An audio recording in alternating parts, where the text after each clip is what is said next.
Oke, kita ke sesi berikutnya dalam kuliah pemasaran atau marketing management. Di sesi ini kita setelah mengetahui strategi produk ya, salah satunya diferensiasi, kita masuk ke strategi harga. Nah, di dalam strategi harga ini kita akan melakukan setting price atau price setting atau bagaimana kita men-set harga. Karena harga ini merupakan strategi ya, bagaimana kita bisa menawarkan value dengan harga yang tertentu. Makanya ada beberapa produk yang atau beberapa marketer yang mengatakan affordable price, harga yang affordable, yang apa ya, yang cukup lumayan gitu ya, affordable price atau value for money ya. Ada istilah value for money, bahwa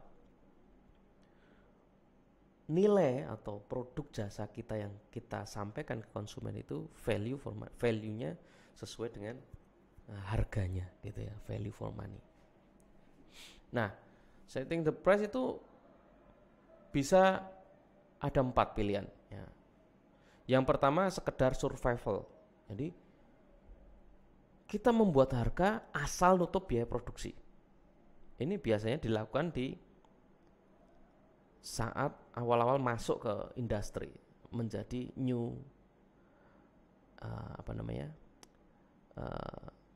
newcomers ya, sebagai pendatang baru.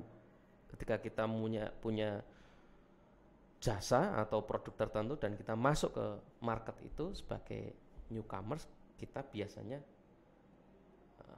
masuk sebagai newcomers dengan survival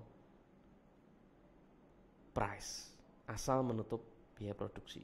Nah, setelah itu memperoleh market share, barulah kita bikin harga yang murah terlebih dahulu untuk mendapatkan banyak pemakai. Nah, ketika Gojek ya dulu masuk di bisnis online ojek dengan harga yang murah dulu. Tapi kalau lama-kelamaan sekarang ada biaya parkir, biaya tiket, biaya admin dan sebagainya disertakan. Ada juga biaya product launching, di mana harga akan turun ketika barang yang baru muncul. Contohnya Apple ya. Ketika iPhone 15, iPhone 14 ada, iPhone 13 akan turun. iPhone 15 ada, iPhone 14 juga akan turun ya. Ketika produk itu harganya akan turun ketika ada produk launching. Dan juga produk berkualitas. Nah, ini harganya selalu tinggi, menyesuaikan kualitasnya. Gitu. Jadi, walaupun kompetitornya banyak, tetapi karena produk atau jasa tersebut menyesuaikan kualitas, tidak bisa dikurangi lagi kualitasnya. Oleh karena itu, tetap harganya bisa lebih mahal gitu ya.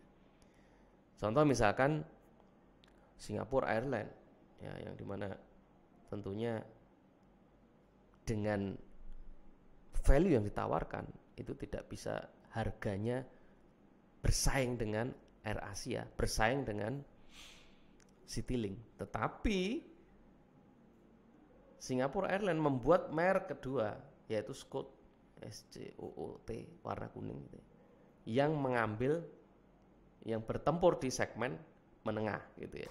Jadi harga Singapore Airlines tidak bisa diturunkan, tapi dia membuat second brand untuk bersaing dengan di level segmen itu ya.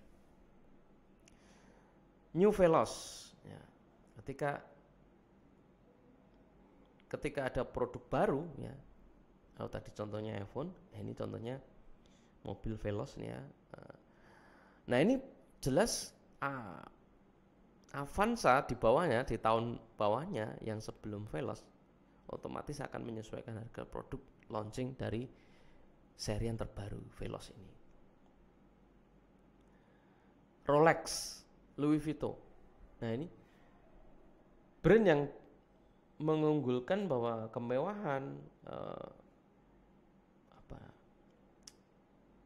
kualitas yang diutamakan, sehingga premium brand tersebut memiliki harga yang relatif premium gitu ya. Bahkan di beberapa seri Rolex misalkan, orang membeli jam itu tidak untuk membeli jamnya saja, tapi untuk investasi ya. Karena di beberapa seri itu memungkinkan untuk nilainya bertambah ya, justru tidak berkurang ya. Jadi begitu juga tas mewah ya.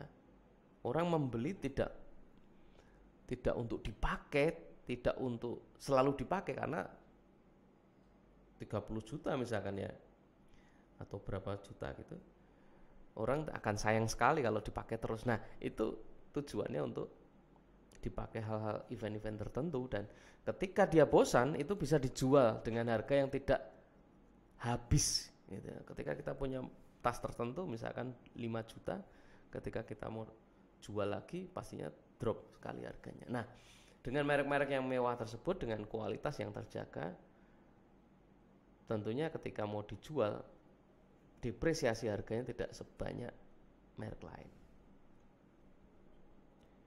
Nah, kemudian setting price, determinasi demand atau permintaan. Misalkan kalau permintaannya elastis, harga akan cepat berubah ya. Tapi kalau tidak elastis, harga perubahannya tidak terlalu banyak ya. Contohnya apa? Misalkan H&M ya, harganya ada diskon sedikit gitu ya, 20%. Orang akan meluangkan menggunakan uangnya untuk membeli ya. Produk-produk mewah ketika ada diskon, orang cenderung akan. Tetapi berbeda dengan beras, ketika harganya turun, orang terus tidak langsung memakan beras lebih banyak gitu, tidak membeli beras lebih banyak, kecuali memang dia jualan ya. Tapi kalau untuk konsumen enggak. Mengestimasi biaya, ada variable cost, ada fixed cost. Jadi dalam menentukan harga kita melihat variable cost-nya berapa, fixed cost-nya berapa ya. Sehingga kita baru bisa menyeting harga. Misalkan perumahan, ada variable cost-nya, bahan bangunan, tenaga kerja tukang, biaya marketing. Ini variable cost semua ya. IMB, AJB, notaris dan sebagainya. Tapi ada juga biaya fixed-nya, biaya perizinan kawasan, biaya kantor dan sebagainya. Sehingga kita akan menentukan harga jual per unitnya, itu harus menghitung variabel dan fixed cost-nya secara utuh. Nah, kemudian analisa harga kompetitor. Kita juga bisa membuat harga, men-setting harga dari analisa harga kompetitor kita berapa, biaya produksi kompetitor berapa, harga jual kompetitor berapa, fitur yang kompetitor berikan apa. Baru kita mau lebih murah atau sama atau lebih mahal, dengan konsekuensi misalkan kita lebih mahal, value yang kita berikan lebih banyak gitu. Keuntungan yang kita berikan lebih banyak. Misalkan Jet Air ya, mau masuk ke pasar industri penerbangan.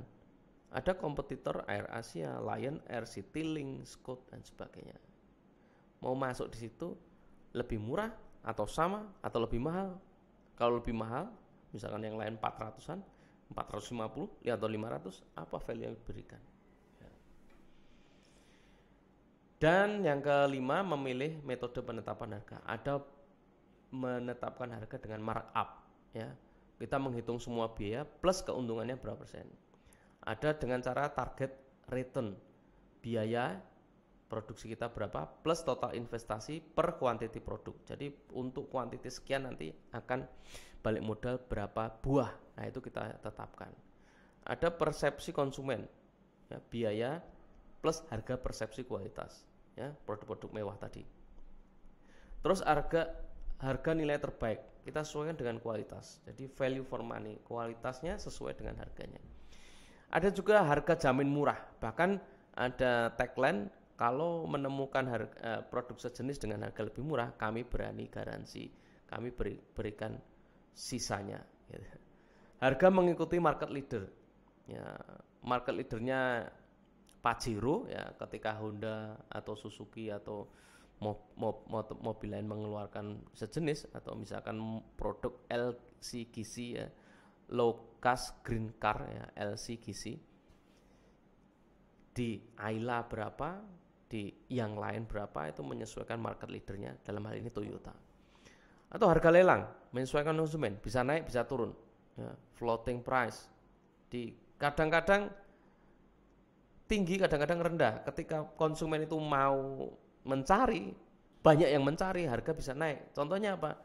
Hotel, tiket pesawat di Traveloka misalkan ya, ketika peak season tentunya akan mahal sekali. Bahkan untuk hotel yang biasanya 600-700 ribu bisa sampai 3 juta 4 juta. Tapi ketika di low season ya itu bisa lebih murah, yang tadinya 800 misalkan bisa sampai 500 gitu. Dalam harapan di sini ya dilelang aja gitu.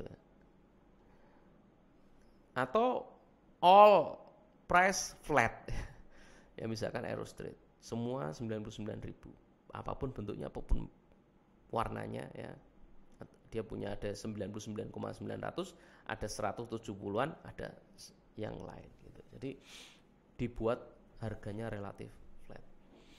Oke, kita berjumpa di sesi berikutnya.